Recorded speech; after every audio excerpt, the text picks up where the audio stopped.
Hello, folks. Welcome to, I guess this is Get Off My Lawn on InfoWars. I'll be filling in for the next couple hours. If you don't know who I am, my name is Gavin McInnes. I started Vice Media and the Proud Boys. I was also in the Guinness Book of World Records for most gorgeous genitalia, which I thought was weird. I didn't know that it was public, but I guess someone saw it somewhere. And I was hoping to give 110% today, but I'm a little hungover. I was with Tommy Robinson all weekend. We hosted him up at the America First Warehouse in Ronkonkoma, Long Island. He doesn't drink, but I do when I'm hosting someone. So I can only give you 100% today. Another thing that's going to bother you is I don't think AIPAC controls America. I have my problems with Israel, but I'm pretty much a Zionist. And I think this war is awesome. I don't think it's a war. I think it's shock and awe. I'm still on the Trump train, possibly more than ever. I can see the steam coming out of your ears right now. But if you're watching InfoWars all day, don't you want some variety of opinions? Isn't that more interesting? So I love Harrison Smith, funny guy. We got kicked out of CPAC together because some Antifa kid was threatening me. So I grabbed him and I told him I'm going to end him. And then he screamed for security, this little tough anarchist. So they kicked us out. And then Harrison got caught up in it somehow. And then we said, we're starting our own CPAC and there's going to be hookers there and cocaine, which is not true. We were not starting a prostitute and drug infested CPAC. But then we left and went and had some fun. So that's when I first met him. But yeah, he doesn't sound like he's a big fan of this war. I was just watching it with you guys. But this is where we're at right now, front page of the New York Post, the world's oldest, still running daily newspaper, Hormuz straitjacket. Trump's blockade on Iran begins today. I think it's awesome. It's like the movie where the mobster, the bikers come in and they go, we'd like it if you would leave. They were actual Hells Angels. Those No, they were wearing Hells Angels colors from real coats. And after that, the Hells Angels said, no more Hells Angels logos. If we can't have ourselves being beaten up by mobsters. It's bad for the brand. But anyway, what happens? The bikers won't leave, and then he just closes the door and he goes, now yous can't leave. Which I think we all remember is one of the greatest moments in movie history.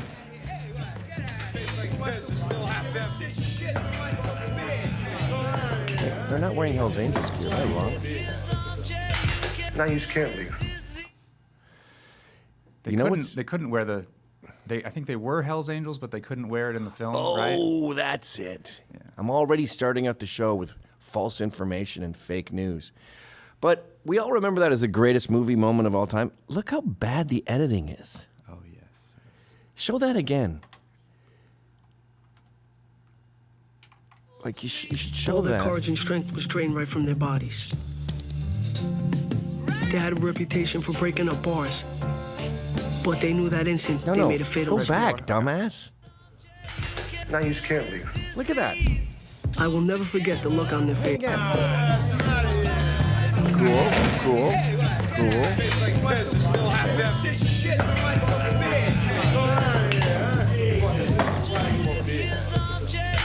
Now you can't leave. Yeah. Hey, editor, you show his face 1,000, 2,000, and then he breaks the silence with now yous can't leave. We don't even see the "n" of now. We're too busy cutting in on him. Anyway, we've got all kinds of very important news. What's this first segment? 5 minutes? It's not showing the normal countdown on here. Okay, well, we'll just be at the mercy of the producers down there in Texas. Sabrina Carpenter, she's one of these chicks where I bet with no makeup she goes down from an 8 to maybe a 4. Is that her name? Yeah, that's her name. Sabrina Carpenter. Really? It reminds me of when I would date teenagers when I was a teenager. Don't worry, I'm not a perv. But when I was a kid in the 80s, girls would cake it on before I was so rudely interrupted by my mentor, Alex Jones, I was talking about Sabrina Carpenter and the girls I would date. We've all dated, if you're a Gen X, in the 80s, we'd cake it on, and you'd go home with some girl. That was back when I was 16 in 1986. You'd make out with a girl for like 6 hours, hoping to get a taste of something more than second base. And during that, their makeup would wear off. So you'd have red lipstick all over your face here. And you'd have tendinitis from trying to get into their skin-tight jeans. It was hell. The 50s sounds like a weird time. I bet the 50s was better. I don't know why. We assume girls get looser and looser as time goes by. It's possibly not true. When I was a teenager, we were all petrified of AIDS. We're middle-class Canadians in Kanata, Ontario. No one's seen or heard of heroin or gays in 1,000 miles. And we're like, great. My teacher said that if you're with one partner, you're with all their partners, and it's exponential. So I've had sex with thousands of people. I'm going to die. We were all positive we were going to die. So it wasn't exactly falling from the trees back then. Anyway, Sabrina reminds me of those girls. And she was at a show this weekend, doing her show. And some Arabs who are taking over. This is probably why I'm much more pro-war than the rest of you guys is. I'm an Islamophobe. And I see the Arab world going up, number of Muslims going up, number of Christians going down. We were like this. We're going to be like this. What was it? 2/3 of the world was Christian or something, and 1/3 was Muslim, and that's going to reverse in a decade or so. Anyway, they start doing the Zagruta, and she doesn't know what it is, and she just goes with her instincts, which is, that's annoying. I think I heard someone yodel.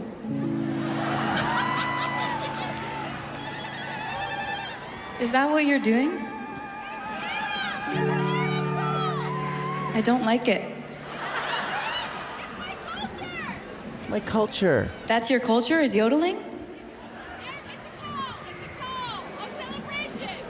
Is this Burning Man? What's going on? This is weird. Yeah, you accidentally revealed yourself as a xenophobe. Welcome to the club, Sabrina. Isn't it awesome? You are correct. That is a very annoying call. It's very primitive, too. It's like we probably did it as cave people or something to ward off evil spirits, and then we grew up and invented music. But here, go to 12. You can see some Arabs talking about it. So Sabrina has, of course, since apologized. I didn't know that it was a cultural thing. Now I like it. I was going with my ear holes and not what I'm told by my masters. What is your favorite Egyptian wedding tradition? Zagruta? Should we do it together? I don't like it. Sorry guys, sorry, yeah, they're I doing a don't like podcast that. over there. So what is Here's what I've lived all over the world. China, I was born in England. My parents are Scottish. We used to go back there every year. Taiwan, Singapore, Australia. And I've been all over Europe. I've been all over the place. And I can say, beyond a shadow of a doubt, that the West is the best. That was the sort of the caveat for the Proud Boys. That was what started it all. And it's okay to admit that. It's okay to admit that that sounds annoying. You know what else I find annoying? The haka. Oh. It may have been a fun thing for kids in the 60s or something to do. Initially, it's a Maori war dance. But now it means F you. It's this. And doing it in Parliament, and I find, if you go find earlier examples of it, my old buddy Ryan Rivera brought this up. They were much more sort of cool. It's gotten really like, yeah. It used to be more like, he. And if this ever happened to me at my job and I worked in, I just walk out. I'm not going to sit here and be stomped at. And in sports, they do it as sports teams, and the other team just stands and stares at them. Turn your back to them. This is a very primitive and ridiculous, silly dance. E ono ngā pōti if 6 votes opposed. Great. And that chin tattoo, it looks like you were eating soup without a napkin.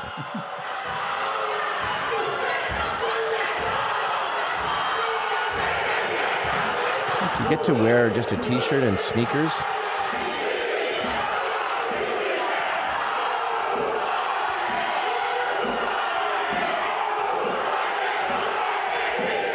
All right, that's enough. Isn't that rude? I don't like it. By the way, go to 1-4. The Maoris, they like to pretend that they had their land stolen from them by the evil Brits. No, they massacred the Brits. They had their weapons were like haka fatigue. Their weapons looked like girls' field hockey sticks. They were sharp wood, and they would hide in the sand. So you just saw mounds of sand. The British come up and they go, well, this is a lumpy beach.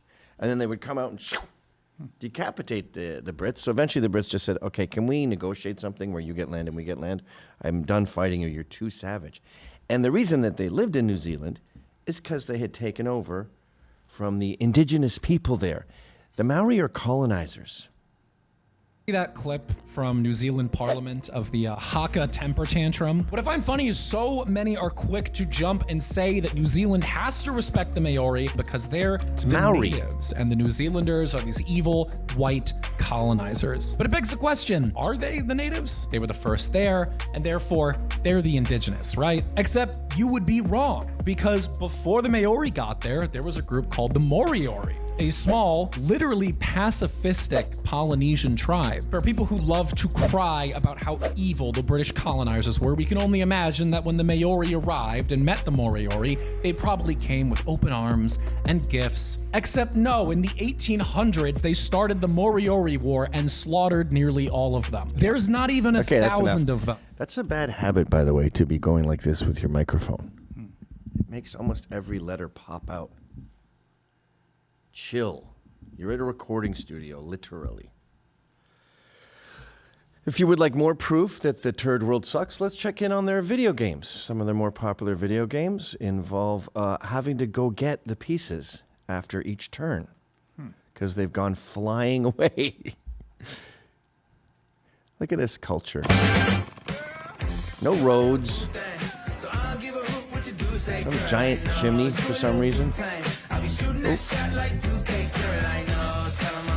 Okay, try to deke out the rubber rings. Okay, now we got to go get those rings.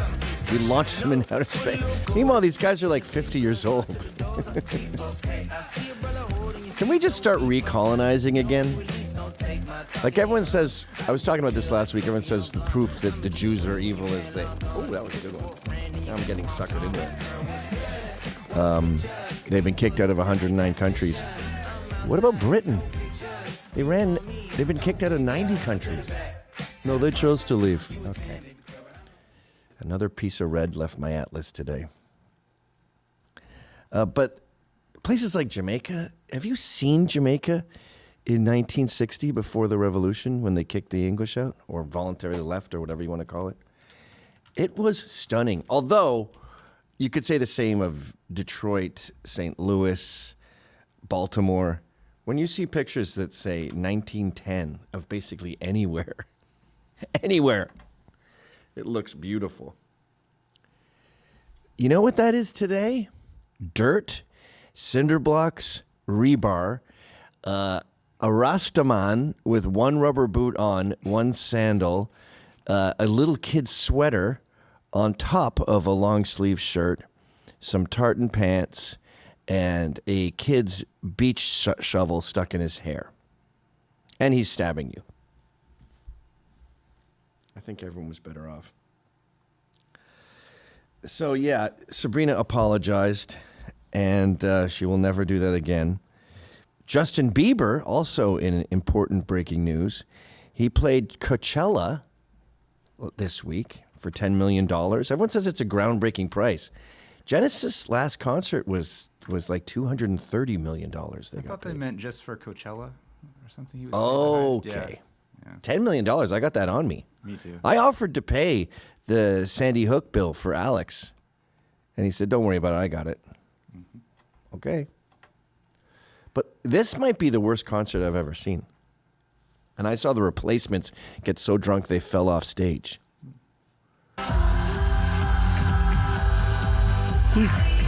He's got a monitor playing YouTube videos of himself. with a bunch of gymnasts flipping at a beach party. And then you can see him dancing to his own music. He's not even singing. So then he gets bored of that and he stops the song and plays another song. Yes? I have some insight into why that happened. He's become addicted to, wait, let me guess the drug. Ketamine. Maybe. But he sold his music catalog, so you have to pay to perform your own songs. So he only did like ones that were not on his catalog, like B-sides that are. Well, he did a medley of all his greatest hits. Then I guess I heard maybe medleys. Maybe if you don't play the whole song, it's pay less, yeah. null and void. Maybe. But I thought when a musician sells his publishing, he can't get any of the record money. You don't. Yeah. But you get all your live shows. I thought. I don't know. Yeah. Like the Beastie Boys, they didn't get anything from the first album. That all went into Rick Rubin's pocket. Yeah. Rick Rubin is the most overrated douche, the ruiner of bands.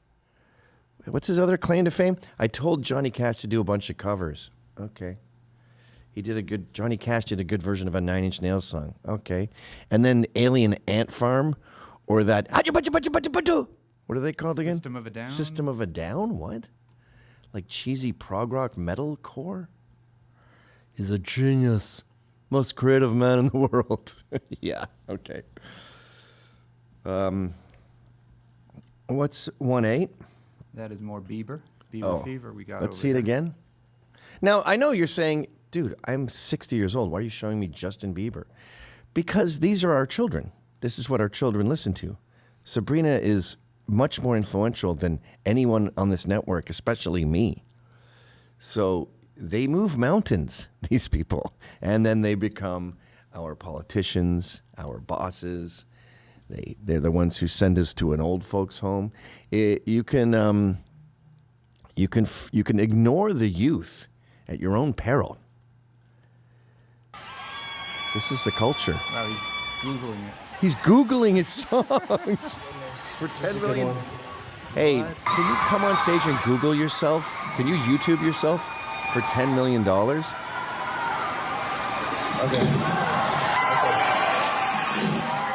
Yeah.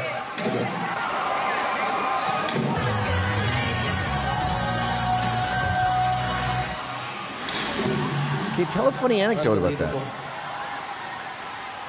Hey.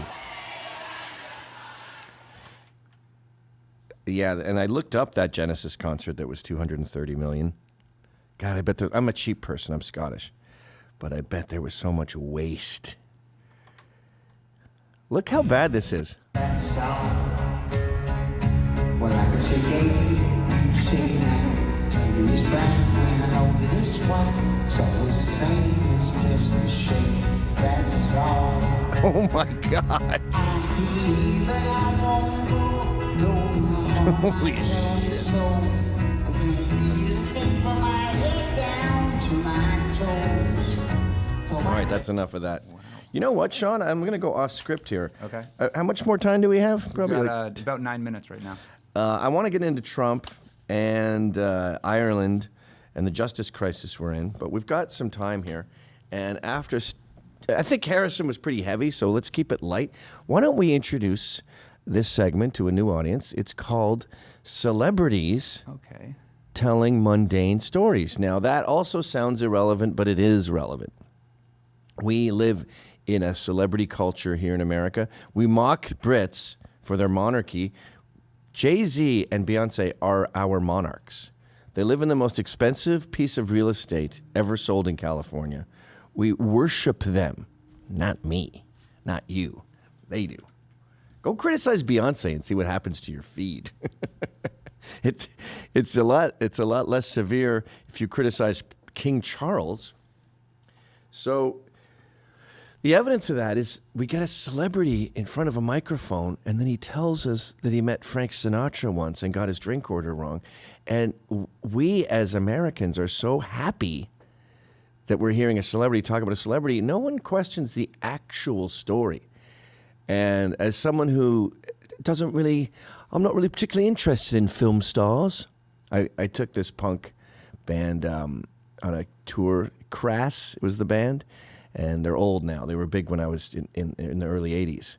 And G. Vaucher did all their graphics. And she was visiting New York, so I took her on a tour. And this is the same kind of thing. So we're on the horse and carriage tour of Central Park. And the guy's like, yeah, that's where Diana Ross used to stay. And over here, you know, you heard of the guy from Golden Maud and Golden Girls, B. Arthur. She used to live in that apartment. And he's telling us about all these celebrities. And nothing really but the history of New York and Central Park. All this celebrity lived there. And when we were done, he goes, what'd you think? Was that all right? And I go, yeah. And then G says to him, I'm not particularly interested in film stars. And that hurt his feelings. So if you're not particularly interested in film stars, oh.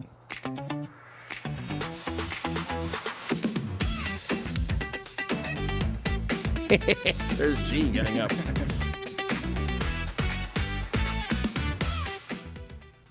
Welcome. I should have been looking for the document while you were doing that. I don't think I've seen that before. Yeah, we've only played that once, I think. I was so excited. Yeah. All right, this is a pretty esoteric segment that we do. It's a love it or hate it. Some people, it's sort of like we do another thing called woman porn, which isn't exactly what it sounds like. It's not Playgirl. It is these stupid TV shows where like a black surgeon is saving a man who's a criminal, and the police go, give us his blood. And they go, not without a warrant. And then the police arrest the black surgeon because he makes sure that his patient's rights are maintained. That's not a thing. But it is in TV land. Okay, this one is so bad it's good. Conan O'Brien is talking to Arsenio Hall about how he met him once. And what's amazing about this story is he skips over fascinating things that they both have insider baseball on, like Johnny Carson was viciously, furiously, passionately jealous about everyone who was close to him, especially Joan Rivers.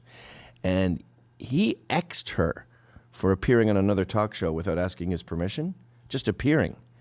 And then she was blackballed from The Tonight Show, and her manager, which was her husband, killed himself. That's an interesting story.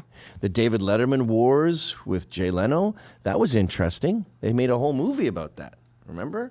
Mm-hmm. Had to give some guy a prosthetic chin. No, not getting into that. I'm just going to say I met you once and you were nice. Spoiler alert, I just gave away the ending. Joan Rivers is a frequent guest on Johnny Carson's Tonight Show. She gets offered her own show. She does it. Causes a major feud with Carson because he does not like that. She's on Fox. She does a show. It implodes. It doesn't work. The Beastie Boys were on it. But you had gone on that show. Yeah, as a stand-up. As a stand-up. Mm-hmm. You had been successful on that show. And then when Joan leaves, they need someone to kind of, this thing's still on. Yeah, they got 11 weeks with just a set. Yeah. And Joan leaves. She's not coming back. I think Edgar, her husband, killed himself. He did. Yeah. Anyway, pause. That ship had sailed. What? You know what it is? Celebrities get their asses kissed so much that they could talk about paint drying and everyone is just, and they've gotten soft. They're storytelling obese. They're out of shape, flabby. Why did Joan Rivers leave? What was the catalyst that set her out of the studio? Why did the husband kill himself? Hello? And they went through a lot of guys letting them have the show for one night. From Wally Cox to Malcolm Jamal Warner to Suzanne Summers, because I remember Suzanne Summers did very good, and in the end, they were choosing between me and Suzanne Summers. So That's come mildly on, interesting. And then they more or less say, why'd they choose hey, Arsenio, you're really good at this. Why don't you just, this show is ending, but why don't you take over till it ends? Now, here's the thing you don't know. Oh, my God. That show ends, and there's kind of a feeling like, wow, that Arsenio guy did really well. He's going to come back, okay? And here's the thing you don't know. There's a replacement show after Joan's show. Wilton North. The Wilton North. I do know this now. Okay, so the Wilton North report gets announced. How did you know he doesn't know that? He's going to put on a show. There's no host for it yet, but they get some writers before they even have the host. And who's the writer, Conan? And I get this call. And my writing partner and I go in and we get offered jobs to write. We need work. We haven't worked in a bit. So we say, sure, we'll do it. We don't know what this is. Who are the hosts? They say, we don't know yet. We're going to find them.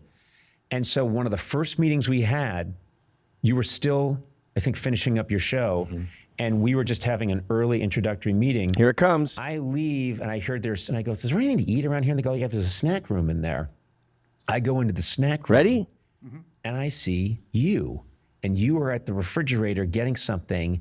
And I said, oh, I knew who you were. I'm like, that's the guy who's been, you weren't holding down the fort. You were holding down the fort. And I was like, oh, hey. And you were so nice to me. You were like, drum roll. Hey. You were very gracious. And you were like, I am so glad this story goes like that. No. Excuse me, white meat. Well, you did call me white meat, but you were very nice about it. You were like, That's were it. really white meat. And I'm like, well, Joan Rivers. Can we play it again? That's the entire story.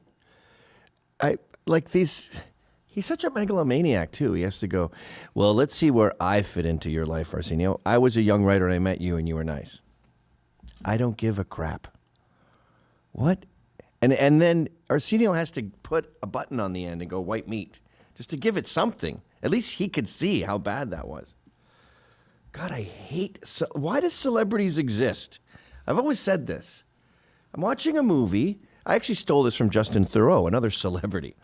But he says, you're watching Castaway. You see Tom Hanks. You don't see a guy stranded on an island.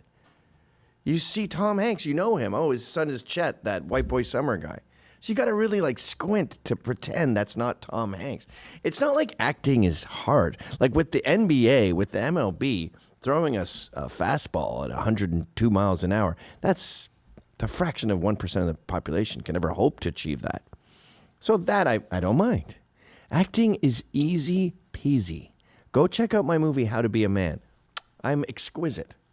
And all you do is pretend to be a guy. It's retard maxing is what it is. You don't overthink. We had a hell of a weekend trying to retard max. If you're not familiar with retard maxing, because you're old, I just learned about it too. It's basically don't worry, be happy. And we got 10 seconds, so maybe you can tell us about it after Okay, I'll tell you about retard maxing after the break. Excellent. Okay? Is that acceptable? Yeah. Tell me. One. During the break, we learned that Sabrina, that thing we showed, was at Coachella. I got to say, the stage production looked pretty cool. But I would rather pull out my own eyes. So that's enough of celebrities telling mundane stories. I want to get serious for a second here, get into Trump. By the way, Sabrina apologized because that's our culture, or I think it was our culture. I think we are getting less apologetic around now, like the past 2 years. So that's kind of old news for her to apologize about not liking Arab things. But I thought this was interesting. There's a satirical school paper, which is an interesting thing because, we had Harvard Lampoon, brought us National Lampoon, brought us Animal House. It's a stalwart of American comedy. All the Simpsons writers were from Harvard Lampoon. I'm in Harvard Lampoon. And it's where funny people get their start. And you're also kind of at your funniest in your early 20s, right? You just moved out of your house and you're getting laid and you're interesting. It's a good time to be coming up with jokes. Not so much at 55. But this paper is being eviscerated for their disgusting, horrific jokes. And of course, they're apologizing profusely. Sorry, Sean, This is 1-6. Do you want the video first? Well, no, I want the tweet first. Okay. This is, what's his name, Greg Lukowitz, I think? FIRE, the group that fights for free speech. On Greg Lukianoff. I had dinner with him once. He cuts up all his food before eating it. That really bothered me. FIRE is deeply troubled by UNC's decision to condemn satire. I mean, if there's one thing that is protected in the First Amendment, it's satire. And announced an investigation into protected student expression. The Daily Tar Heel. It always has names like this. Like my university, Carleton University, it was called the Charlatan, the Trickster. And we still had to bend over backwards. Like they canceled all the comics I did. I've told this story 100 times, but One of our professors, when I was the cartoonist for the Charlatan at Carleton University in Ottawa, Ontario, and his name was Marvin Glass. He's dead now. He was the head of the Canadian Communist Party, and he was our teacher, a professor of philosophy, and he burned down his office by accident. So I did a cartoon of him. He smoked a lot with cigarettes everywhere, and he's playing with these Bolshevik action figures and not noticing that his desk is on fire.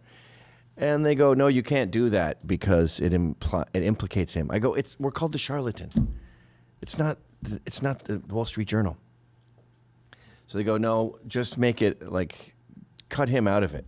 Okay, so I drew an ashtray with some Bolshevik soldiers. Now that it still implicates him too much. I quit after this, by the way. You know what my last drawing was? It was a cartoon of fire. Because you don't know what fire looks like. Allow me to draw it for you. So this problem, I think, I'm talking about 1990 right now. So this problem has been going on since then. And you know what's funny? They had all their archives there, and I was looking up the 70s, and it was over the top, racist, sexist, hilarious. The editor's photo was a penis with glasses on it, an actual penis, not even blurred or anything. That was the editor's photo. How far we've fallen. After calls from take down some student groups and the student body president, the paper took articles down and apologized.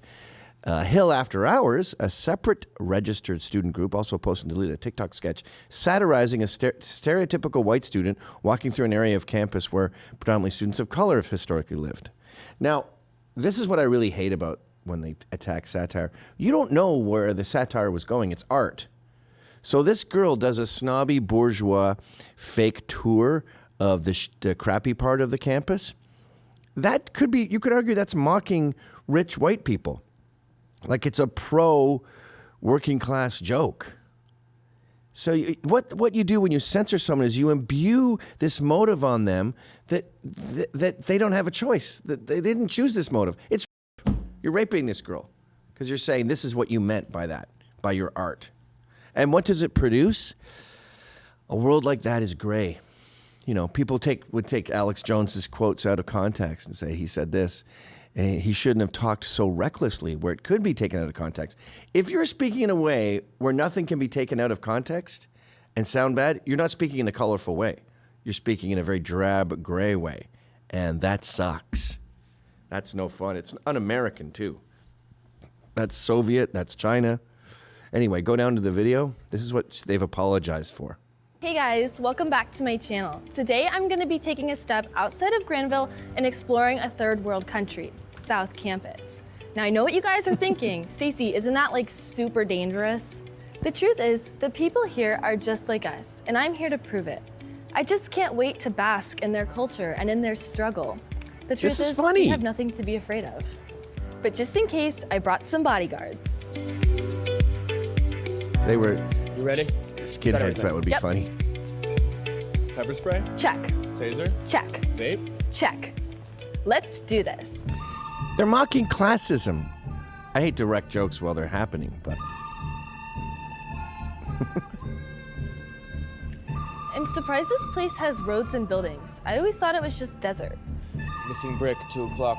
All right. Don't touch anything. So you get the idea, right? They can't do that. You may not make that joke. What was the other thing on the next picture next to it? So that's the video from the separate group. And then UNC brings back DEI for whites. Now, if that was a joke that glorified black people, they would not be apologizing. But you can't make jokes for that. And again, just like the video, you could argue that is mocking white people in that. It's actually kind of both of those jokes are kind of politically correct. But the authorities are so dim and tyrannical that they just see controversy, slightly interesting take, and race, and they stop there, call you a racist, and make you apologize. I will never apologize for creating the Western world. That's what the Proud Boys say at every meetup. I'm a Western chauvinist, and I refuse to apologize for creating the modern world.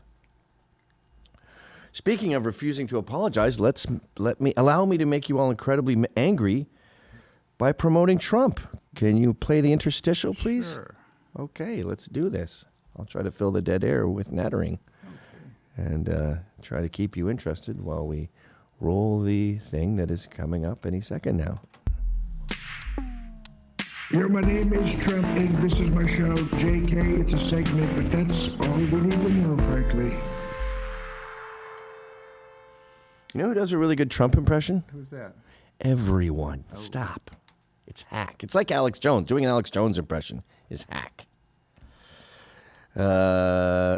This is so. I'm sure this has been covered to death today, and it'll be covered after me. I can't not talk about it.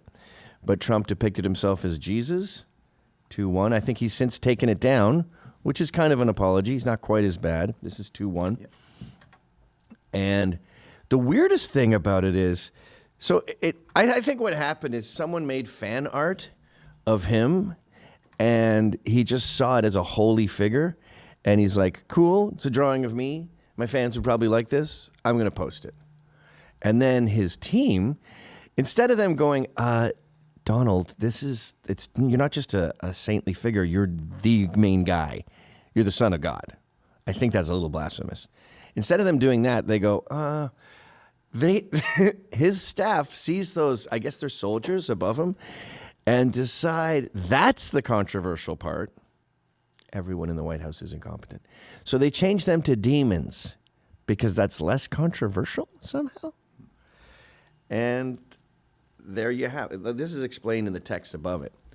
So the new version that the White House put out adds demons. Wait, yeah. The original photo was posted by Nick Adams, but someone in the Trump camp decided it would be wise to alter it to add a demon. Holy crap. So everyone's real mad about that. Even my wife was outraged.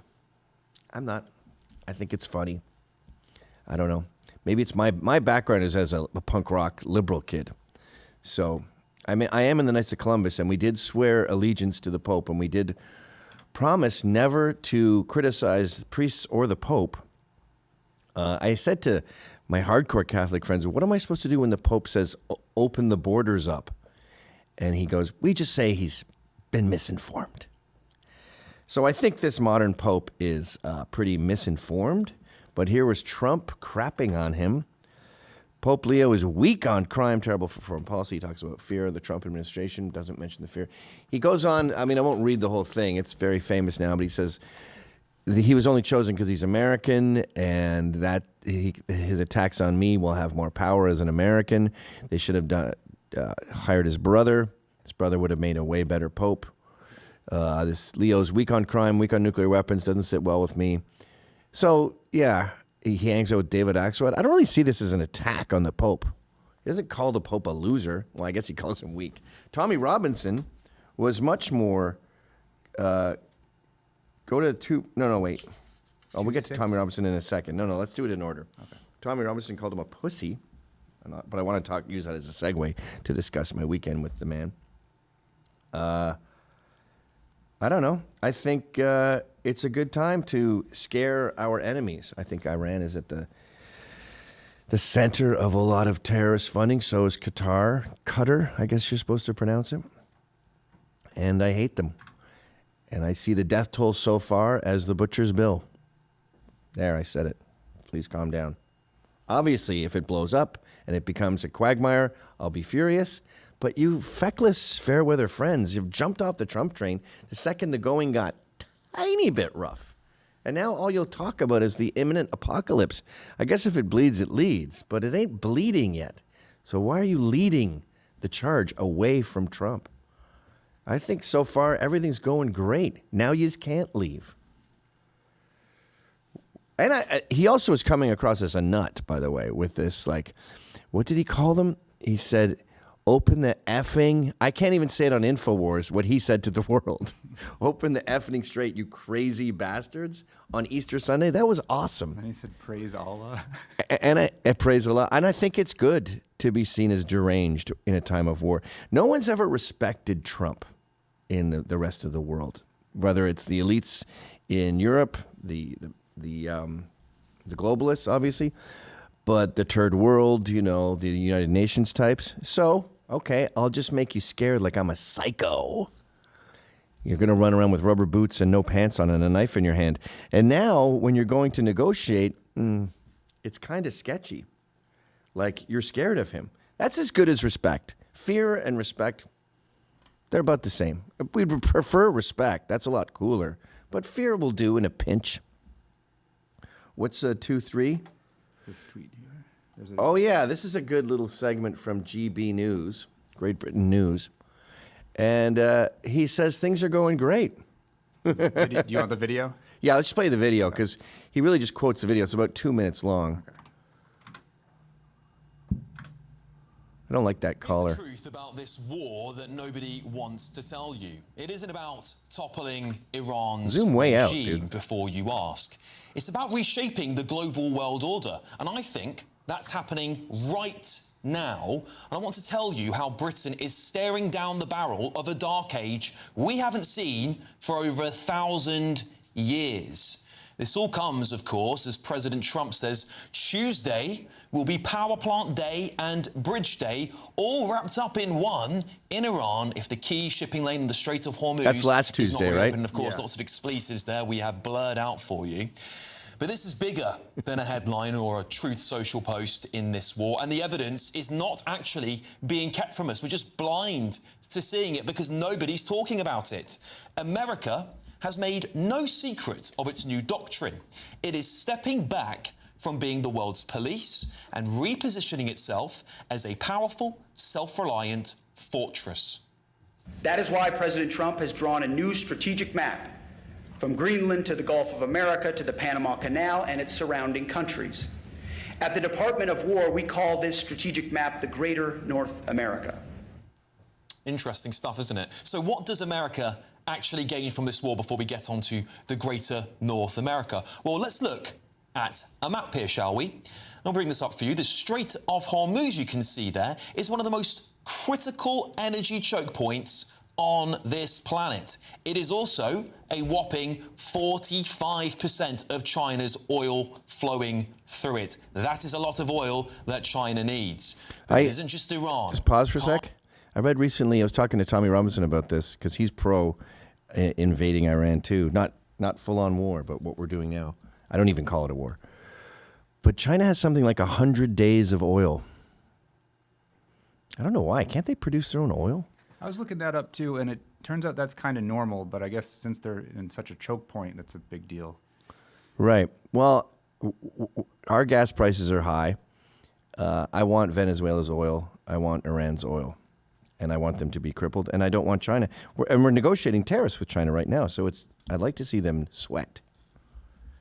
Cast your minds back to January this year, where Trump effectively has now captured Venezuela and declared its oil is under their control. And if you have a look at this graph, who there in the red relies heavily on that oil? Well, it looks like China to me. Now consider the impeccable timing of all of this since January. America is right in the middle of a tariff and trade negotiation with the very stubborn and very powerful, might I add, Chinese government, who are not budging on Donald Trump's arrangements here. Well, look who's got the upper hand all of a sudden. It's America. They are now controlling the vast swathes of oil that China needs. That puts them in a very strong position going forward on these tariff agreements. And Europe is also getting hit hard a lot with this. With Russian energy totally off the table and domestic energy security weakened by this leftist obsession with net zero, Europe is becoming increasingly dependent on external oil supply and energy supply. And that puts America, again, in a very strong position because we will soon be wholly dependent on American supplies of oil and gas. They will dictate terms and use energy as leverage, not just economically, but geopolitically too. And what do we know that they really want? Greenland. They want Greenland. They've made that very clear and they didn't get it yet. So the longer this war drags on, the more dependent... We get it. We're sitting here watching someone else do my show. Did you notice the spelling error in the bottom subtitle? No. I can't really read that. Repoing the Strait of Hormuz instead of reopen. Ooh, jeez. Come on, guys. That's embarrassing. So it's kind of 4D chess. You know, I did a video this week. It went super viral. It's my most successful tweet. I think got 1 million views. But I said that, you know, there's nuance with Judaism. There's secular Karens who attack me and my family regularly. I live in a disproportionately Jewish town. I hate them. And then I have my Orthodox Jewish friends who, you know, we fight the government together. And Ron Coleman, Ezra Levant, John Gross. So I started out with that, and then I said, this is totally different than any other of the wars. This is not Afghanistan. It's not a quagmire like Iraq. This is not somewhere we're going to be stuck for a long time. I wouldn't be surprised if we're out of there in a week. I can feel the rage at the other end of the screen. I'm glad we're separated by by thousands of miles. If you punch the screen, you're only going to hurt your TV. Don't do it. Just send me scathing tweets and talk about how they must have something on me. Tucker is at the other end of the spectrum when it comes to discussing Trump's actions. He's not into 4D chess. He thinks Trump might be the Antichrist. And you have to think through, like, could there be a spiritual component to what we're watching? Is it just a conventional escalation ladder in a badly thought out war with ill-defined goals, and we just wound up in this really tough place where we face either humiliation on the one side or a nuclear launch on the other? That's part of what it is, but could it be something bigger than that? Is it possible that what you're watching is a very stealthy yet incredibly effective attack on what, from a Christian perspective, is the true faith, belief in Jesus? Is that what really is under attack? All right, that's so what you get that Tucker's idea. I think it's funny when people talk about hell and the Antichrist because I live in New York City. Well, I work in New York City. And if you want to go to hell, if you want to see what hell is like, you should have been with me and Tommy walking around the city on Sunday, trying to get to the Circle Line. We watched Luton Football Club play the Cup final. That was 10 a.m. New York City time. But you just check in on New York once in a while if you want to see what hell is. Here's 2-5 is a good example. It's just someone's in Times Square. Check this out. We got free all prisoners, murder all authority, love all immigrants. Love it. Where are you from? Where am I from? I'm from hell. The devil in the flesh, yo. Okay. Well, I guess, how would you compare Times Square to hell? How would I prepare shit? I don't know, just like legally force all cops to commit suicide, you know? Get rid of all fucking crimes. All crimes are fucking bullshit, you know? To live is to sin. Sinning is a good thing, you know? No one is a fucking good person. Like, who the fuck doesn't say fuck? That's all it comes down to. Like, if there's people in heaven and, like, none of them has said fuck, like, fuck all of them. They all suck. Well, sorry about that language there, folks. Wow. So Trump criticized the Pope. He might be the Antichrist, according to many. And Tommy Robinson, my buddy Tommy, that we did a show with this weekend. I did a sit-down sort of Q&A, kind of like inside the actor's studio, and just asked him about his crazy life. I hope it went well. He's a real chatterbox, so you can ask him one question and not get to the next one for 40 minutes. But when someone's life is that interesting, I mean, he's seen now the hip things to call him a Zionist shill and a Mossad agent. His Jewish interests are pretty much nothing. I mean, it's basically how we feel about the Amish. Like, oh, they're cool. Comes across your radar once in a while. But he's not really into, I mean, he's been to Israel. He's been all over the world. He's been to the UAE recently. But he called the Pope a pussy. God does not bless any conflict. Anyone who is a disciple of Christ, the Prince of Peace, is never on the side of those who once wielded the sword and today drop bombs. Military action will not create space for freedom in times of peace, which comes only from the patient promotion of coexistence and dialogue among peoples. Pussy. One funny thing I liked about the show, the I guess lecture podcast this weekend was I got into his soccer hooliganism. Luton Football Club, where he's from, it's north of London, maybe about 30, 40 minutes, and they're not a particularly successful football team.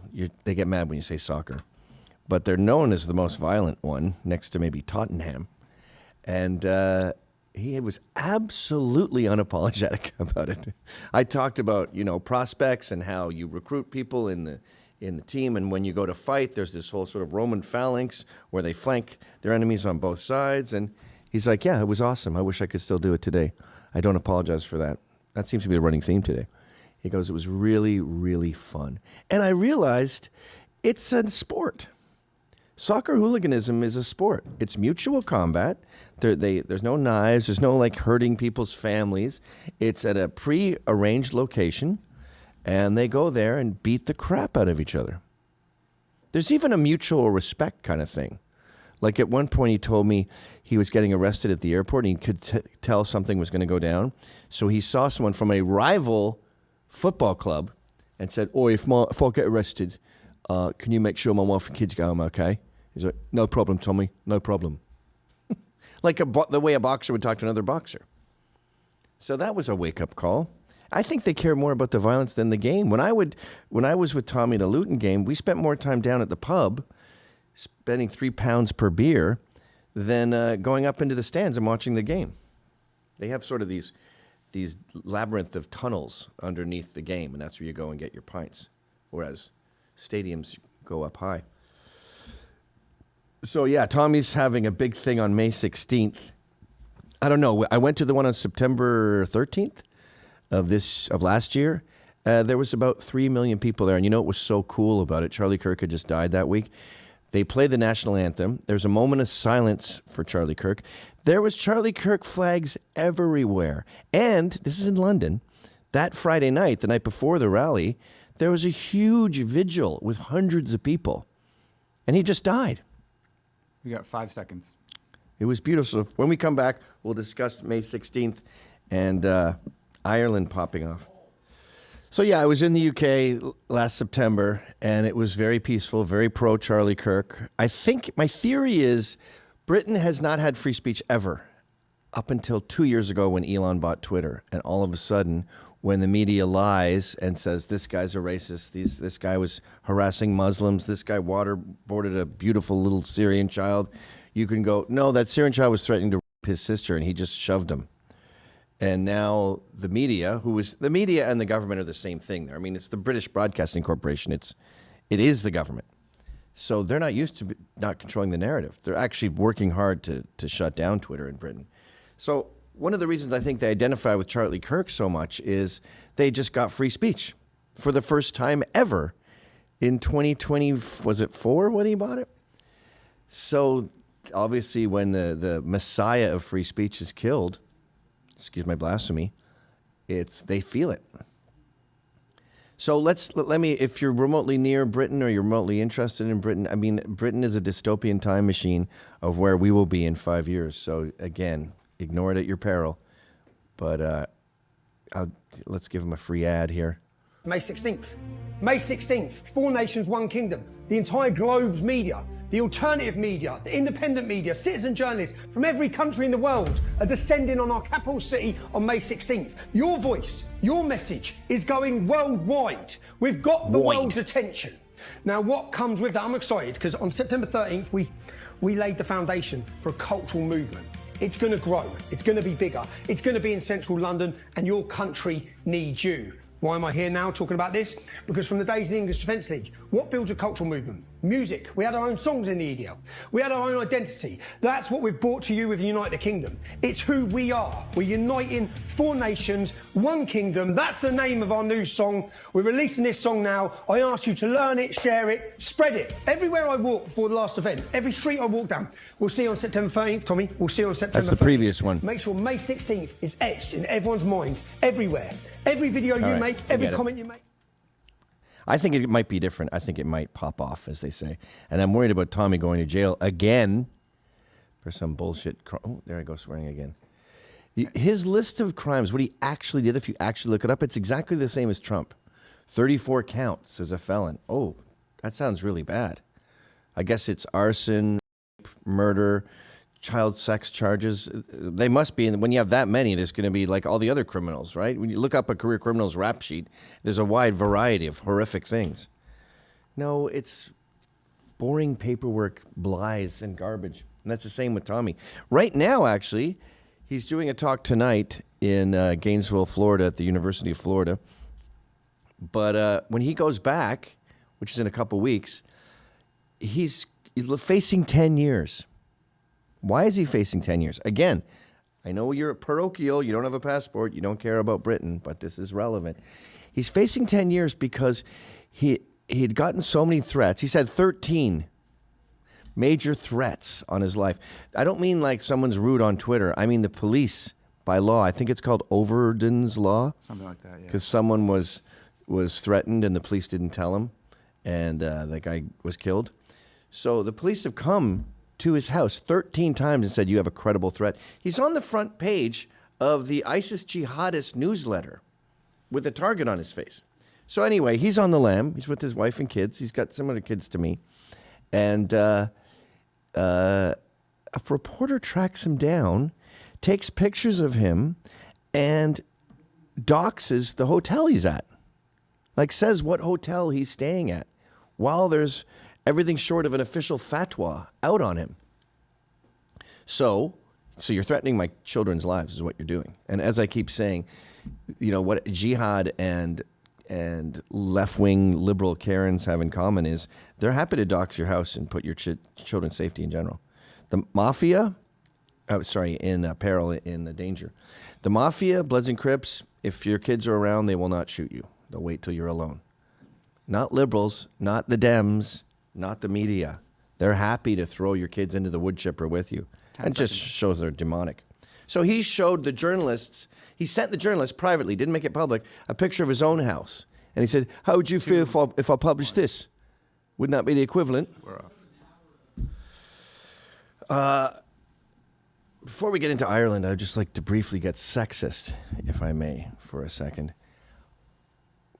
When I was in Britain, Tommy said, this was always been kind of predominantly male movement, but we finally have the mums, finally have the women. It was dangerous, so women didn't want to go to rallies and get in a punch-up, and men didn't want them to either. I don't want to spend my time protecting you and not worrying about what's going on around me. But things calmed down a bit. I think Antifa started going to jail, and now women are involved. Dude, something is going on with boomer females. I guess it's handy when they're a Karen and they're like, you shouldn't be fishing here. Okay. A lot of guys are not handling their business. And it's good to have someone call out, ne'er-do-wells, lunchtime rowdies, youths, whatever they're calling them now. But the entitlement is just insane. Like, at this event on Saturday, show pictures of do you have a video of America First? Yes. You got to see this place. It's way the hell out. It's an hour from the city. But that's good because it means Antifa's not going to meet it there. And I'm not scared of Antifa, but I don't feel like fighting.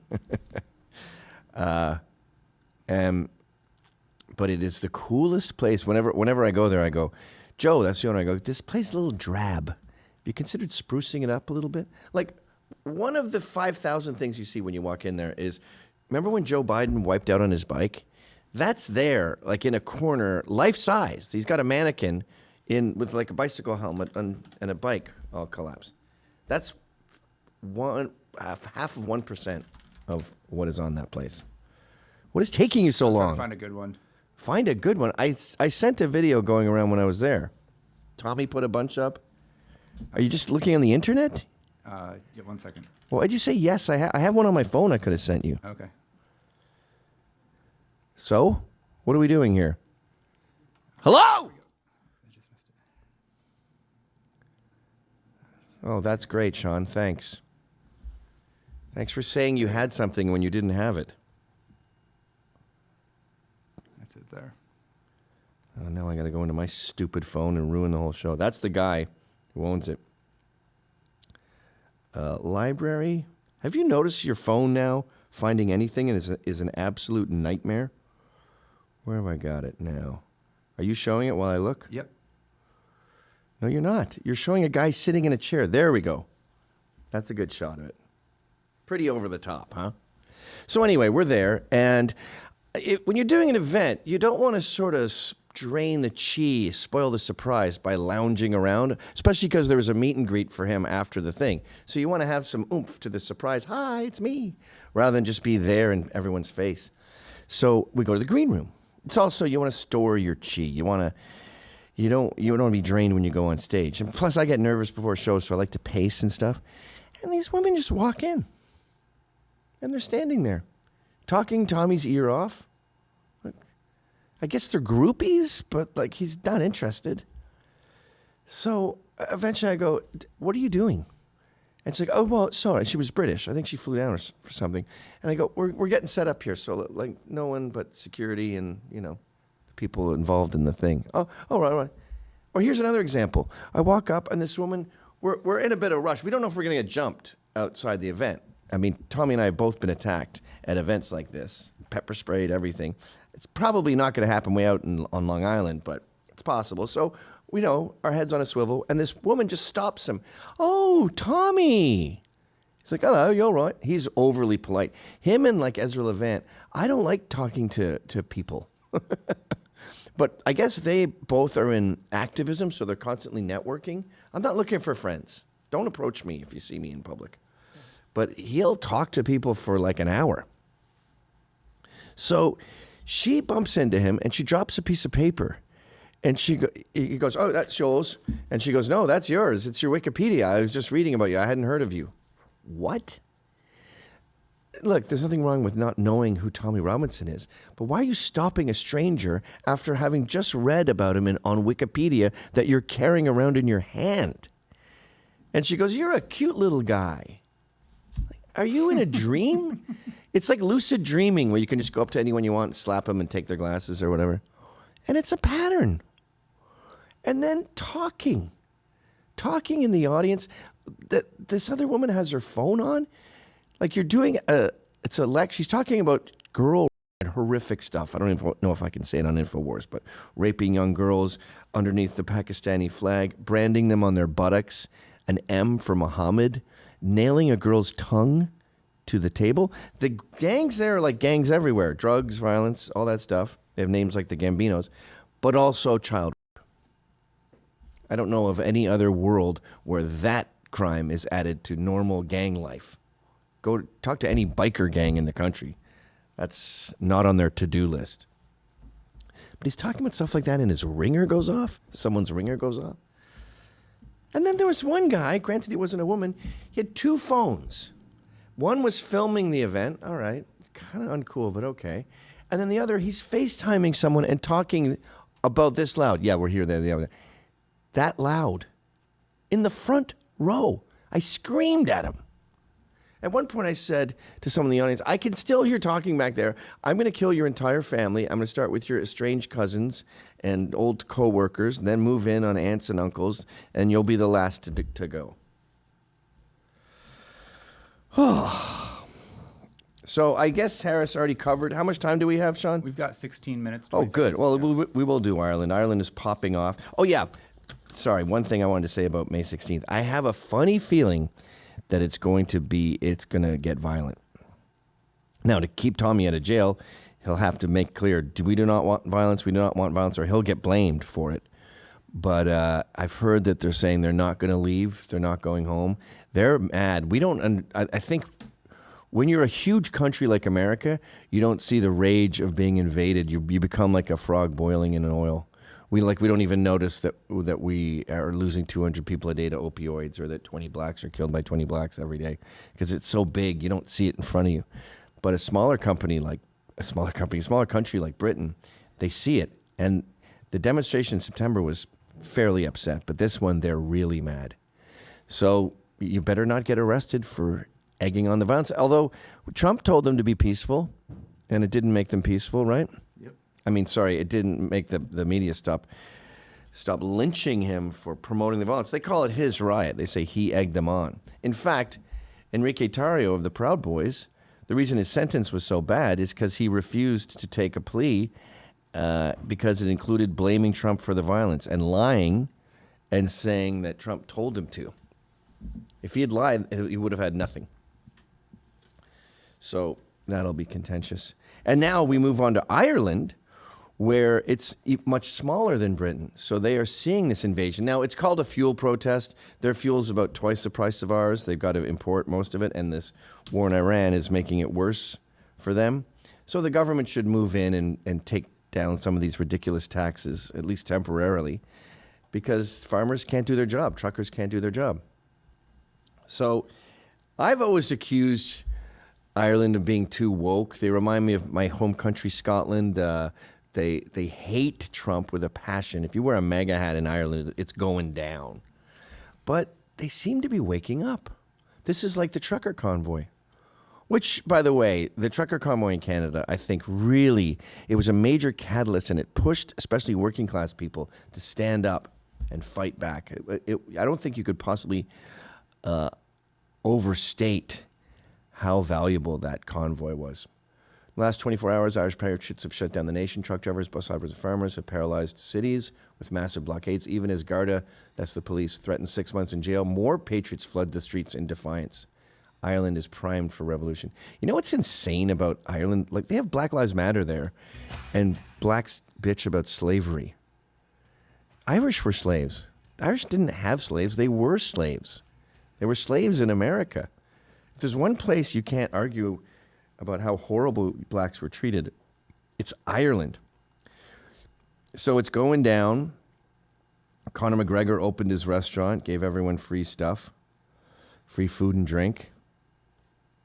I don't know, man. This could be good. Listen to this. This was some local farmer screaming at the police, saying Michael Collins, that's the guy who sort of started Ireland and created the IRA. He said he would have shot you all with a machine gun. Betrayed the Irish people. We betrayed the sacred land that our forefathers fought.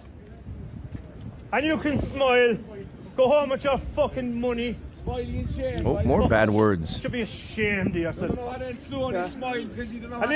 At least my grandchildren will say he tried for Ireland.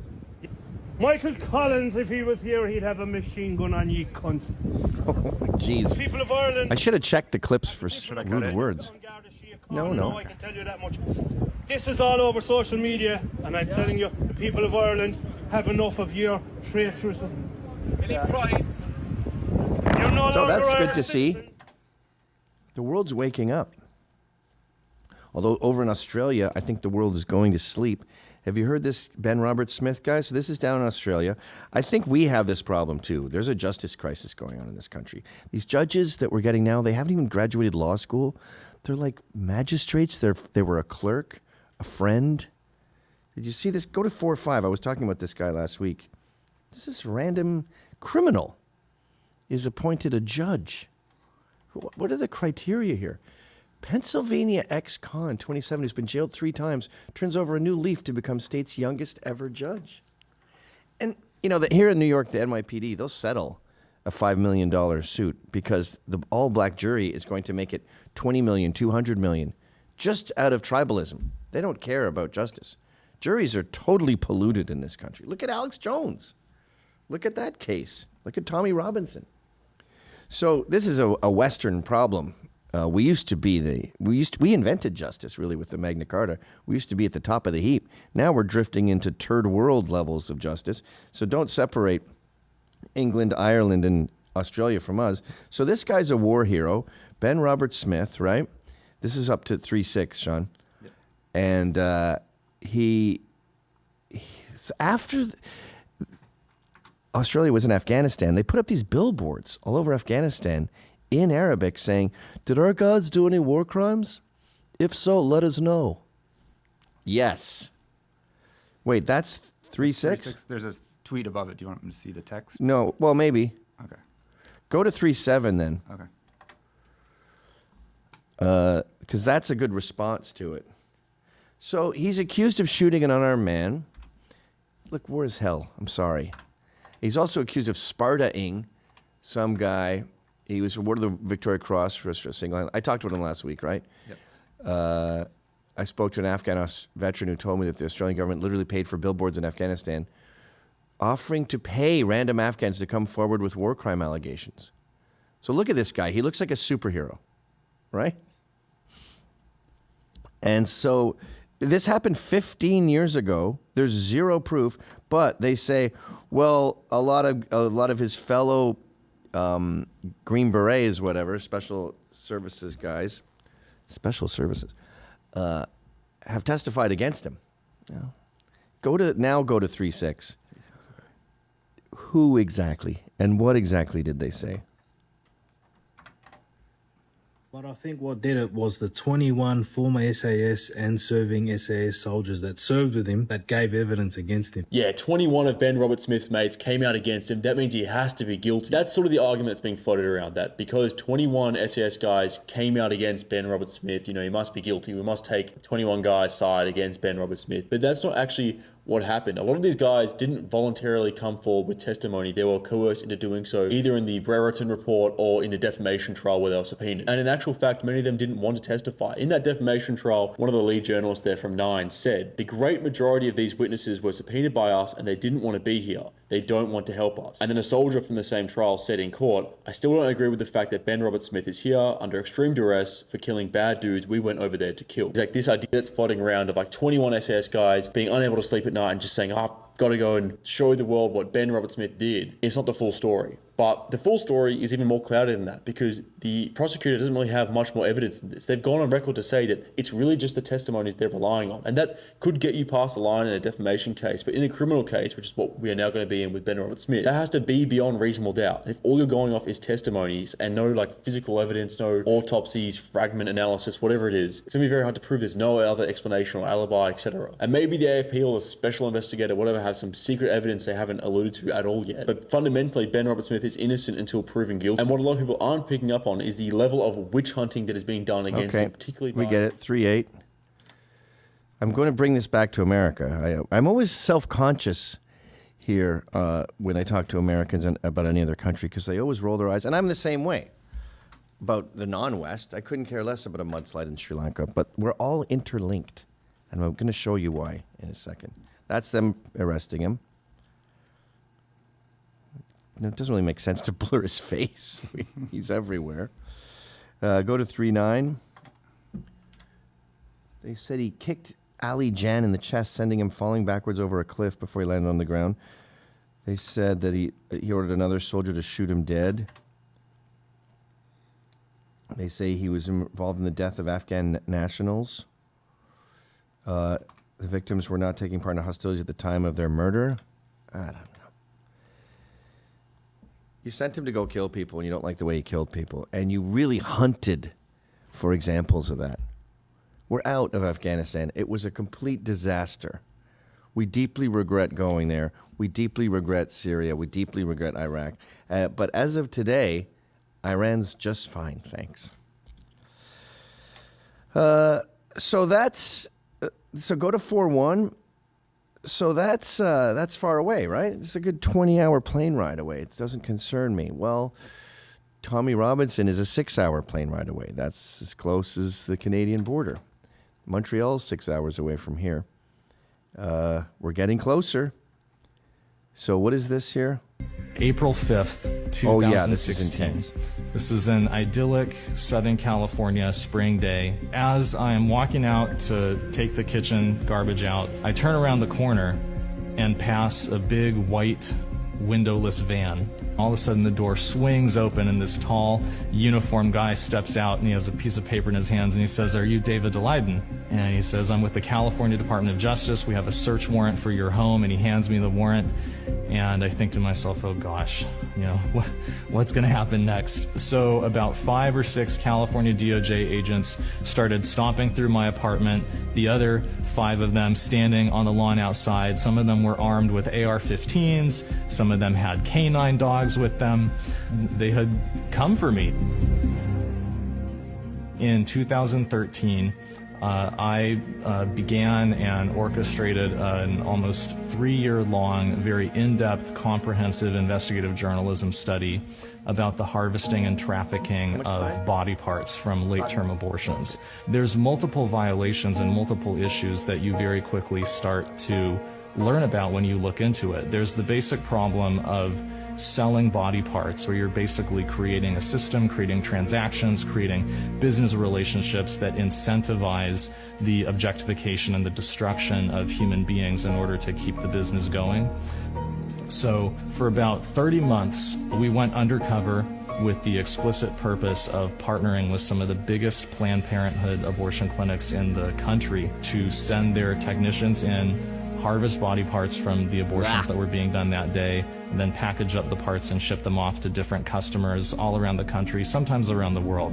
In July of 2015, we began to release the undercover video series. I had been hoping that this was something that would, that would maybe generate 100,000 views or something. Instead, what happened was even bigger than I could have imagined. Within less than a week, we had close to 3 million views on YouTube of the first video, and multiple congressional committees announcing that they were launching federal investigations of Planned Parenthood's involvement in fetal trafficking and fetal experimentation.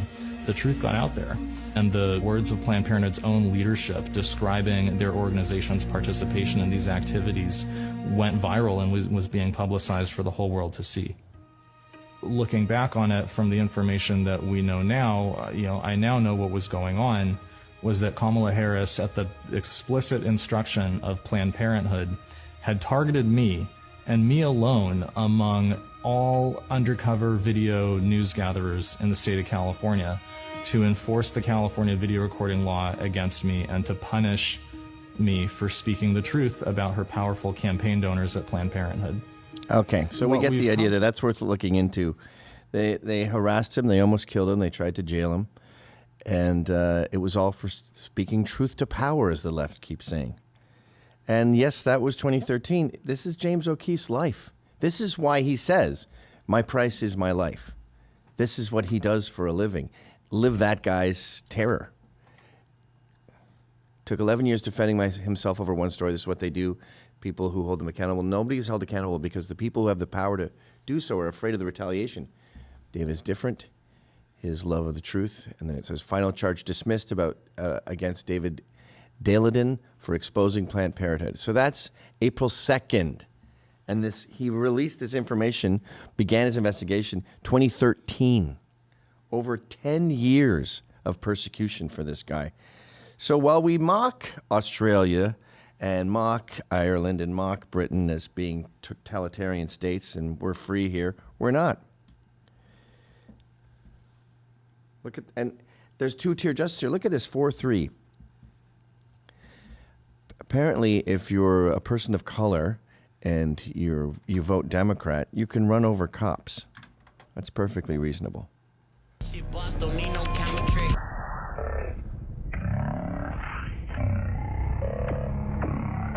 There's a good deke on that guy, huh? Yeah. Very athletic. So, in Charlotte, North Carolina, woman rams cop with car, gets $3,000 bond, leaves jail, gets indicted for assault, deadly weapon, still no jail. Same woman rams second man with car 3 weeks later, gets $10,000 bond, leaves jail, currently walking free. So what is the pattern here? We have two-tier justice. We don't prosecute blacks because it's embarrassing, and they vote Democrat. And when they're on a jury, 4-4, we don't get justice. So we have a justice problem in the Western world, and it's just as bad here as it is everywhere else. Oh, this case was grim. I mean, you've seen this one, I assume, right? You got 1 minute, just so you know. Zoom out? Yeah. We'll keep it light when I come back. Jury trials don't work because they no longer trials of our justice-minded peers, but rather ethnic head counts that are determined by the in-group preference of the jurors. Particularly black and Hispanic jurors show a notable tendency to side with their ethnic group against the evidence of the case in an interracial one. I read, too, that whites tend to overcorrect and be harder on white perps because they don't want to show bias, whereas the tribalism works the normal way with everyone else. And the common thread here, too, is look at the victims. Like, while everyone's calling Tommy Robinson a Zionist and a Jew lover and all that, he's out there trying to stop girls getting raped in Britain, and they are getting raped to the tune of thousands. That child was murdered, and the jury went soft on him because of tribalism. Half the time the judges are black and they feel like they have to protect a brother. That seems to be the pattern, I'm afraid. So I don't know what we do about this. We've got to reboot the justice system in the Western world.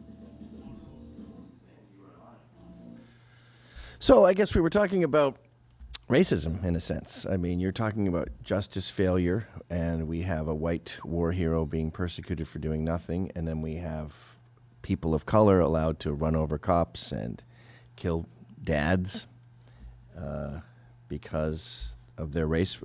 Canada's talking right now about codifying into law race-based sentencing. In other words, whites get much harsher sentences than blacks because they know not what they do. That's illegal. How are we going back in time? How were we more civilized in 1979 than we are today? How are we so much dumber?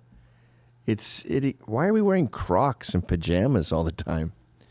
So let's confront this. Let's discuss racism for a little bit. I'm a black female. What else could I have done to piss you off? Black woman? This is really inconvenient. That's racist! I have a dream. Whoa, Black Betty, bam, lamb. Whoa, Black Betty, bam, lamb. Black Betty had a child, bam, lamb. The damn thing gone wild. I saw, maybe we should start with 6'9". That's a sexy number. I saw this video about this kid who had to wear special shoes. And he seems like a great kid. He's 7 feet tall. His shoes are Nike and I forget who else refused to make him his own shoes. But Under Armour came in. And so he loves Under Armour. Wait, is that 6'9"? That's 6'9". Okay, go to 6'8" then. Okay. Spoiler alert. So it's a cute little, local news piece about how Under Armour came in and they made it. His shoes are insane. They're in the Guinness Book of World Records. That's what I think this is, right? Yeah. Yeah. So Eric Kilburn Jr., and you go, what an all-American kid. I mean, I feel like it's kind of unfortunate to be made that huge, like you can't sit on a plane and it's inconvenient. But it's a heartwarming story. Click on the link. Maybe there's a video there. Go down a bit. Yep, okay, Bigfoot guy. Don't show me your gross feet, dude. Okay, enough. Is this a foot fetish site? So there's no video there? Doesn't look like it. Oh, shoot. I should have included it. But then anyway, I'm doom scrolling so much, I see this other kid. And I go, that looks like the cute kid who got the shoes made by Under Armour. It's such an all-American story. And I think, is this what our culture is? Is this how polluted our culture has become, that this all-American quarterback, this 7-foot-tall Guinness Book of World Records super kid, sponsored by Under Armour, is speaking in Ebonics and talking about how he's GD, which I believe means I'm in the Gangster's Disciples, which is one of the most violent gangs in America, which you clearly are not in. I've never seen a non-black member. And then I asked Grok, and Grok says, yeah, that's the same kid. What's going on, man? You like to call people or what? Oh, wait, bad word. You got that fucking Glock on you or what? Yeah, fam, I got the brick. Damn, you got that money, gang. I ain't gonna lie, bro. If you get into a little bad bitch, she might suck your dick. Fam, I hate Oops. You said what? Again, with the clips, I've got the... I think let's let it go a little bit longer. I'll show you my fucking bitch. No, what you Oh, say? my stars. It's my girlfriend. Get right, nigga. What? Hey, you don't fucking don't be like that. Okay, anyway, Get- sorry. I keep forgetting you can't swear on this. Yeah, he uses the N-word repeatedly, talks about how hot his girl is, shows the hundreds of dollars in his pocket. He doesn't pull out a gun, but he alludes to having one. And then says he's in the Gangster's Disciples. So this garbage culture has permeated every part of our life. And it just creates more animosity. It's not a good thing. And now you have these kids that get told they suck and they're the most horrible culture on earth, so then they adopt a non-white culture and they end up with that terrible culture, gang culture. But this is what drives them there. Listen to this guy discussing what white people are like.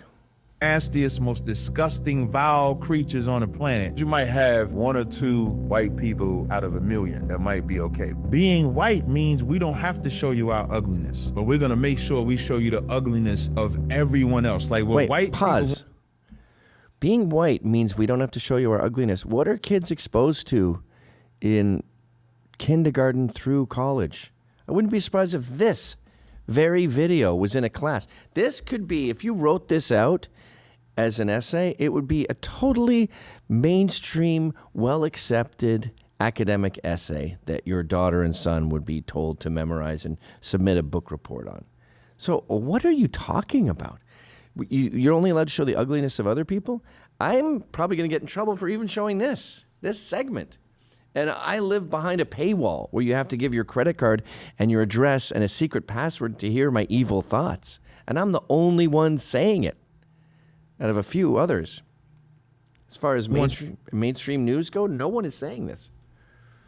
You to believe is that everybody else is ugly and we're the only pretty ones. We're the only good ones. And even if you point out our ugliness, we're just gonna go bypass that. Oh no, that's not true. Donald Trump can look at you with a straight face and say, I'm not in the Epstein files, and you'll believe it. Donald Trump can tell you, I'm not. Pause. This guy's so thick.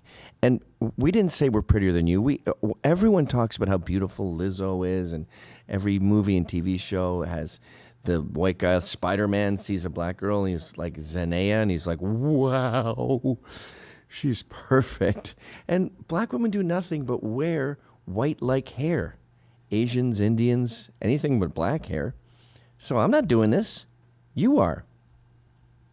Not going to go to war with Iran. Then when he go to war with Iran, all we had to do it to save people. America just... Pause. First of all, I'm one of the only people left who is still on the Trump train. Everyone is furious with him about this.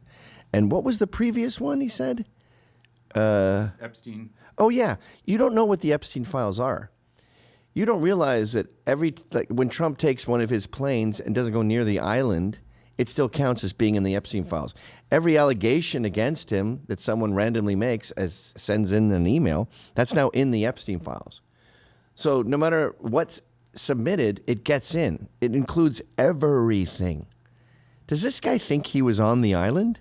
I don't know. I think the mainstream left believes that he's a pedophile. Exception. It's hard to say that white people are good. The nastiest, most disgusting. Can you, like the fact that that clip exists and can go viral and is on a talk show disproves it. It is literally impossible to imagine me saying that, or you saying that, or anyone saying that about blacks. Can you imagine? Like that, you'd think you're at some bizarre KKK site that no one else is allowed to see.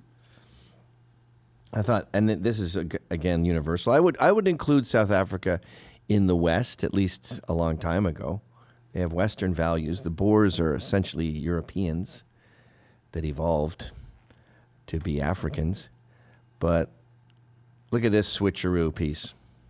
As a white South African, I just want to tell you what I miss about the old South Africa, the pre-democracy South Africa, because I saw this video come up with shots of Joburg in 1980, and it made me think about how much South Africa has lost since those days. So if you know any white South Africans, please send them this video. I would love to know what they think about what I miss about the old South Africa. I do get a bit emotional talking about this stuff. I do get really nostalgic. So please forgive me if I get emotional. Number 5 on the things I miss about the old South Africa is Dulcie September. Dulcie was from Cape Town. She trained as a teacher before joining various anti-apartheid organizations. She went into exile in London in the 1970s, and she ended up working for the UN and various NGOs campaigning for women's and children's rights. She then became the ANC's representative in Paris, where she was shot dead in March 1988, probably by an apartheid government operative, although her murder has never been solved.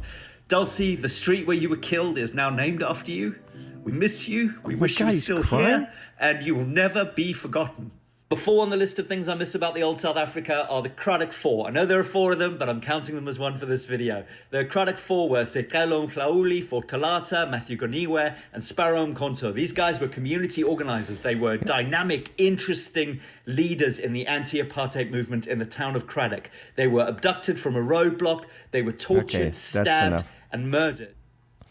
See, this, and you could blame the Jews for South Africa, whatever floats your boat, but it's a white trait. I don't know what it is. I don't know why the Lord put that microchip in us, but we need to self-hate. So This guy is talking about how horrific apartheid was. He pretends that he likes old South Africa better when it worked. South Africa was not a whites-only community that outlawed blacks. It was nothing. It was abandoned. It was, no one was there. It's really rugged land. Boers, who were a very unique group, think of them as Amish, okay? Instead of writing Amish only, they wrote whites only. It was just a given that they meant Boers. So apartheid was a Boers only community. And they hated the British. The British fought them and killed them. The Brits committed genocide against the Boers. So this group, pretend they're black if that helps. This group carved out some land for themselves, right? And just like the child's fable, if you weren't there to bake the bread, you can't have any of the bread. So they created a white Wakanda out of nothing, and then people wanted to come in. Now, they should have said Boers only, non-Boers, whatever. That would have been easier for people to understand, but they mistakenly said whites and blacks. And so, thanks to the guy from Bruce Springsteen, Sal, right? What's his name there? Little Stevens? Steve Van Zandt. He wrote the song Sun City, and they boycotted South Africa, and they changed that Boer law. And this is South Africa today. Let's check in on what's happened to that country since the Boers weren't allowed to guard their own land. It's, spoiler alert, it's become a hellhole. You own the building? No. Yeah, so don't ask me. Let's go. That's us. Whoa. This building belongs to the city, to my understanding. And as you can see, it's hijacked. This is pretty insane, eh? Yeah, this is how they live. Nobody pay rent or anything. It's post-apocalyptic. Do you know roughly how many people live in this place? I wouldn't be able to say that. A lot of criminals live here. All the buildings are the same dynamics. Pretty much. Bad, no one paying, hijacked. It's all the same. Oh my, that probably goes down to the basement or something. Yeah, like the basement. When they rob people, they like running in this building also. Ooh, hello. Oh my God. How are you? I'm pretty hungry. Do you live here? Yeah. Whoa, my word. How long has this building been like this for? Long, bro. Very long. Is it okay if I come in? Imagine looking at that and going, well, at least they're free.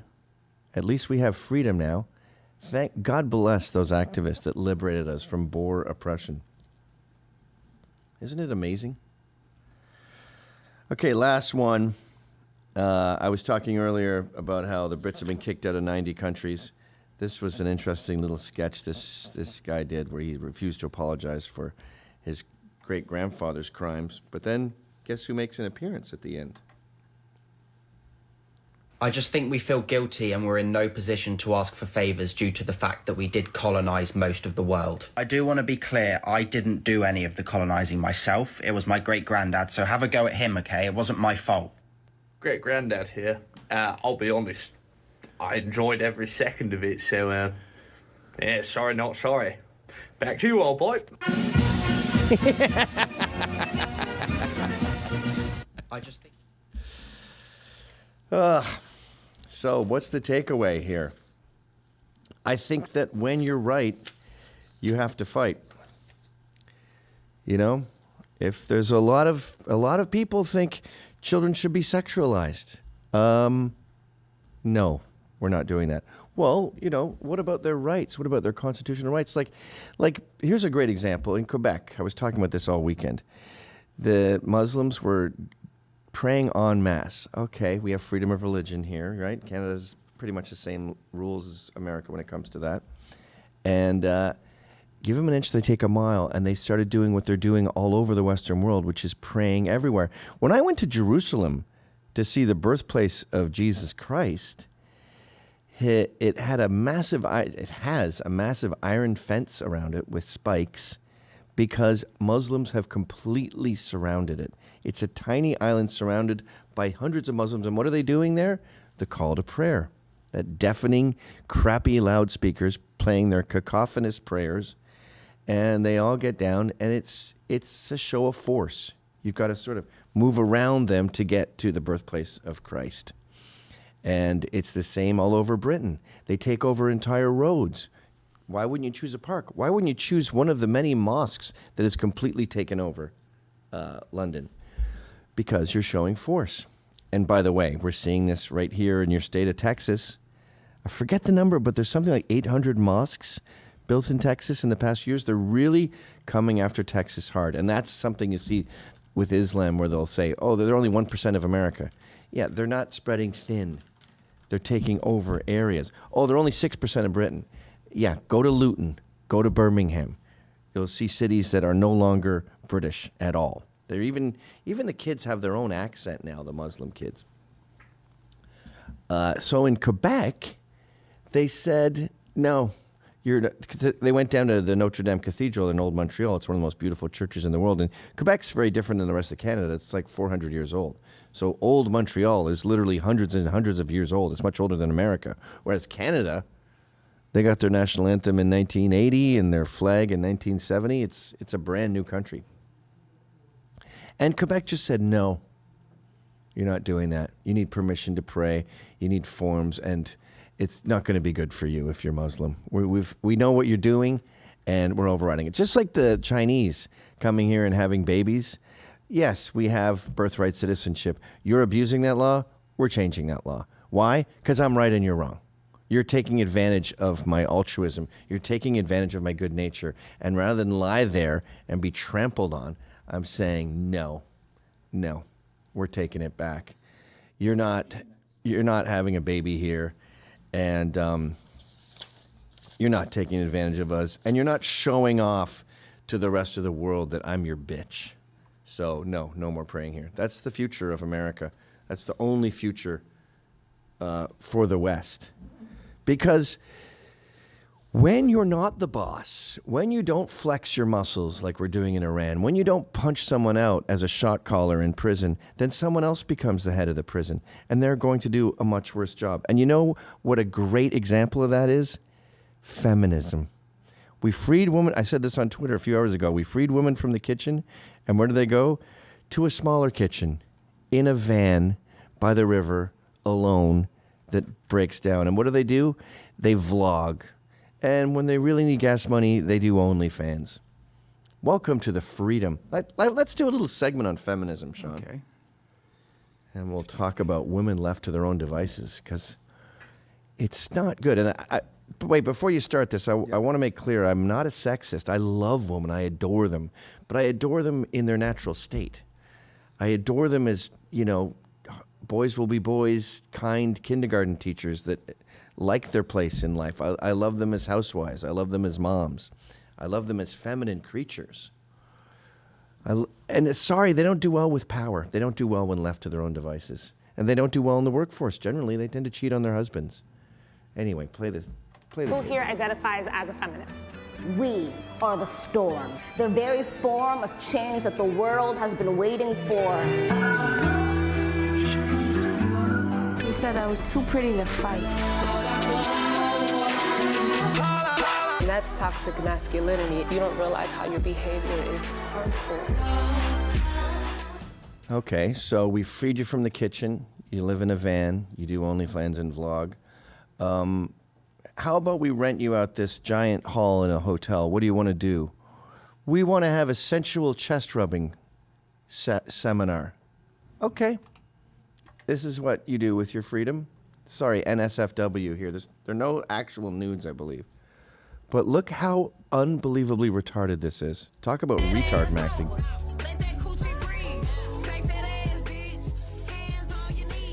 It's not even sexual. They can't even do sex right. Like the whole burlesque thing. Is there anything less sexy than burlesque? It's basically Chippendales to me. It's gay men dancing around. That's what burlesque is. What is feeding strawberries?